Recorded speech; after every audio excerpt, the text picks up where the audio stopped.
Oh, the story goes on. India continue to muscle and outclass the West Indies in this test match in Rajkot. We are fast approaching the end of what will only be a 3-2, of which was dominated by India with the bat, and then about a day and a half dominated by India with the ball. That's where we stand, 185 for 8. Kieran Pawar looked very good for his 83 of 93. And we had a bit of a go at Kuldeep Yadav on the lunchtime show, but he's responded with a far better second innings performance. 5 for 57 for the left-arm wrist spinner as the West Indies trail by 283. Arun Lal, Courtney Walsh all set to dig into this one. What a disappointing test match is turning out to be as a contest, but India have been spectacular. Yes, dominant. You can't hope for anything better. Just imagine batting 2 days, you're winning the toss, batting 2 days, and then getting the test match wrapped up on day 3. So couldn't hope for better from India's perspective, but you're right. We as spectators, we as cricket lovers would have wanted a better fight. And you know, when you come down to it, you've got to call a spade a spade. It's difficult to defend the West Indies here because just lacking in most departments, and mainly in the temperamental department. I see, you know, there's no resolve in the batting. It's just coming out, and while it's okay, you can say it's good to be positive and go play your shots. But this is test cricket. You've got to be very selective in your shot play. You've got to try and prolong your innings as much as possible, and that hasn't happened. So disappointing from all counts. Courtney? Yeah, I mean, I'll agree with that. It's test cricket, and a little bit disappointed the way, you know, some of the shots that were played today, the selection, and the way they got out. It's like yesterday was tricky. It came off, might have been tired legs, stuff like that. But today, you know, you should have a plan to try to part that, you know, into tomorrow, to get something from a test match. We know a victory or a draw would be very difficult, but at the same time, you don't want us to be losing so many wickets on the second day. I mean, 185 for 8, batting on, following on. You know, hard to make excuse for that. It's some poor shot selection, and as much as there's an experience, you would still want to see a better effort, and at least say, well, okay, let's try to get 300, get something out of the test match. Paul Williams unfortunately got out when he did, but at least, you know, you got some run. But you needed batsmen to say, well, okay, 1 or 2 of us get a good score, give us confidence going into the next test match. Is it for a lack of ability? I don't know, from what you see. Listen, it depends on how you define ability. To me, ability also means temperament, the ability to handle a test match and the pressure.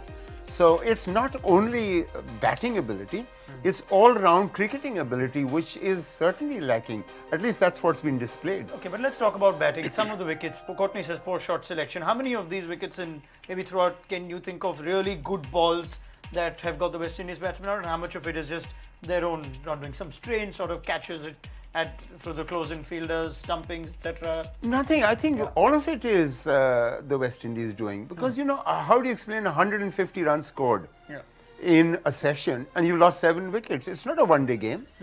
It's a test match. I can understand if India is dominated with the ball and you know, you've got 50 runs in 2 hours and you've lost 7 wickets, but that hasn't been the case. So too much shot play, and like Courtney says, also a prime example of lack of experience. They've got to see, when the going gets tough, you've got to actually back yourself, back your defensive technique, that all right, it's difficult to score at the moment, I am here to stay, I'm going to stay till tea. But that resolve wasn't evident anywhere. Courtney, even for the little time that they bat, some of them look good. Shai Hope looked good for his 17. Brathwaite looked solid until he got out in the morning session. Chase looked good for his 20. They get 17s, 20s on this pitch and then just get out. How do you explain that? Well, that's a challenge. I mean, if you don't get a start, then it's difficult to with a different kettle of fish. But if you get a start on this other track, you got to try to play time as well, and, you know, set your starts out to. You don't want to say selfish in terms of, you know, being solo selfish, but selfish in that, okay, I want to get some runs from me today, because if I get some runs from me, then the team, you know, will get something. But for my own confidence, for my own sort of pride, you know. So if you get to a 20, then you try to buckle down and you try to get a 50. You look at the next landmark and, you know, you try to squeeze that out. I don't think that was the intention. It didn't look that way. Powell came out and he looked positive from the start. That's how he plays when he's going well. And you need partnerships as well. I don't think they were thinking it also, okay, let's see this bowler off, or let's try to get an extra 10 runs here, or let's bat this session without losing any wickets. That is the sort of thing you want to see, or the approach you want to see too. And hopefully over time they'll get this experience. 5 wickets for Kuldeep Yadav, much improved in this second innings. Yes, and a good thing, and it was great to see him get a long spell as well. Yes. He was given the opportunity, and we were all talking about it, and he has responded. I thought he bowled a lot quicker. There wasn't very much pace off the track for him, but he bowled a lot quicker, and it paid off, and he looked pretty menacing.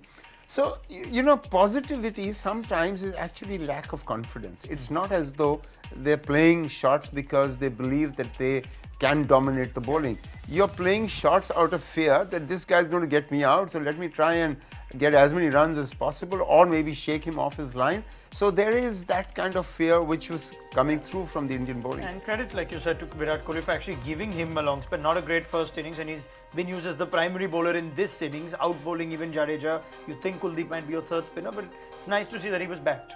Yes, absolutely, and it paid off. So there is obviously you need a lot of support from your captain, and he got it. So Kuldeep is in the scheme of things long term, because he is a wicket taker. He is a potential match winner on his day. So yeah, it's great to see the captain investing in him. Yeah, and Courtney, we spoke about it at lunchtime. We felt maybe he wasn't quick enough, wasn't getting as much. Something seems to have changed, probably just the speeds. What did you observe of Kuldeep Yadav troubling the wicket? Something changed with him a little bit more speed. I think his variation as well. And his whole rhythm looked a lot better. Not because he got the wickets, but you could see he was going through the crease a little bit better. And as Arun said, confidence, you get the first wicket or the second wicket, then your confidence come back and you're more relaxed, and you concentrate a lot better. So he looked a lot better as the wickets were coming his way.